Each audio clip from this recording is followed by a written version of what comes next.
Magandang araw po sa ating lahat. So naghahanap po ba kayo ng pwedeng pagkakitaan, libre na pera na gamit ang inyong GCash o GCash app? So ito na ang video para sa inyo. Ngunit kung bago lang po kayo sa aking YouTube channel, ay huwag niyo pong kakalimutan na mag-subscribe, mag-like at mag-share. At kapag meron kayong mga katanungan, ilagay niyo lang po dyan sa comment section. So una po, ang gagawin nyo po ay buksan nyo lang po ang GCash account po ninyo. And then dito ay puntahan nyo lang po ang E Plus Reward. So ayan po, E Plus Reward. And then dito po sa E Plus Reward ay meron pong tinatawag na Daily Login. Dito po sa Daily Login ay pwede po kayong manalo ng mga voucher and then at iba pa. Dahil libre po ang sinabi ko kanina, puntahan muna natin ang free. So dito napakadaming free po dito. Pwede nyong i-claim na mga voucher o di kaya mga discount. So ibig sabihin marami po dyan mga libre.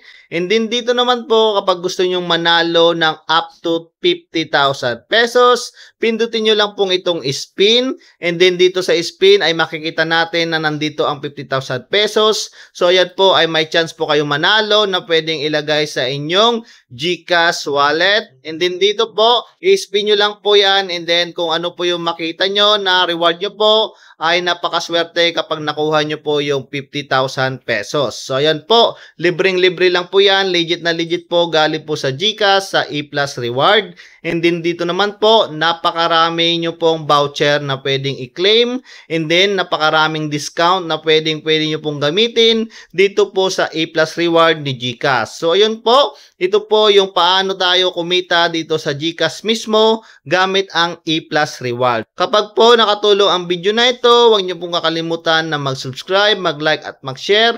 Kapag meron po kayong mga katanungan, i-comment nyo lang po dyan sa comment section. So ayun po, maraming salamat po and God bless po.